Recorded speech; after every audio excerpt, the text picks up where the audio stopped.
રાજ્યભરમાં ઉનાળાની કાળઝાળ ગરમીની શરૂઆત થઈ ચૂકી છે, જેને લઈને પશુ પક્ષીઓને પાણીની સગવડતા મળી રહે તે સંદર્ભે ગૌભક્તોને અનેક પ્રકારના આયોજનો કરતા હોય છે.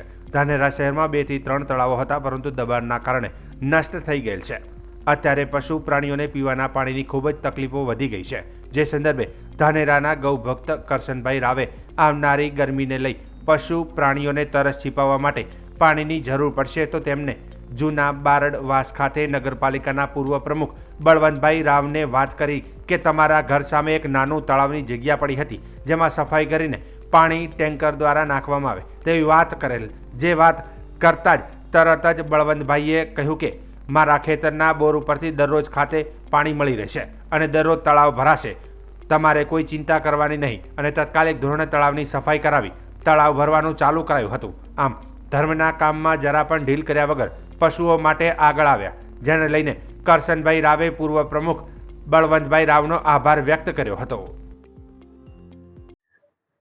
ધાનેરા શહેરમાં વજીપુરી બાપજીના મંદિર આગળ દેવનગરી બારોટવાસમાં જે તળાવ આવેલ છે એ તળાવ સુકાયેલું છે. ધાનેરાના મોટાભાગના તળાવો સુકાયેલા છે. અબોલ પ્રાણીઓને અને પશુ પક્ષીઓને પીવા માટે તકલીફ પડતી હતી.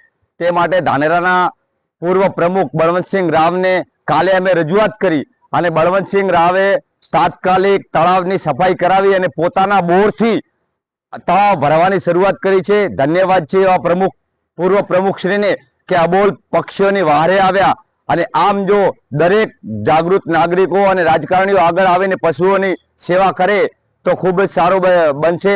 ઉનાળાની કાળઝાળ ગરમીમાં ગૌમાતા હોય કે અબોલ પ્રાણી હોય, પશુ પક્ષીઓ પાણી માટે તળવળે છે. તે માટે ધાનેરાના પૂર્વ પ્રમુખને અમે ગૌ સેવા પ્રચાર સમિતિ તરફથી ખૂબ ખૂબ અભિનંદન આપીએ છીએ. જય ગૌ માતા, જય ગોપાલ.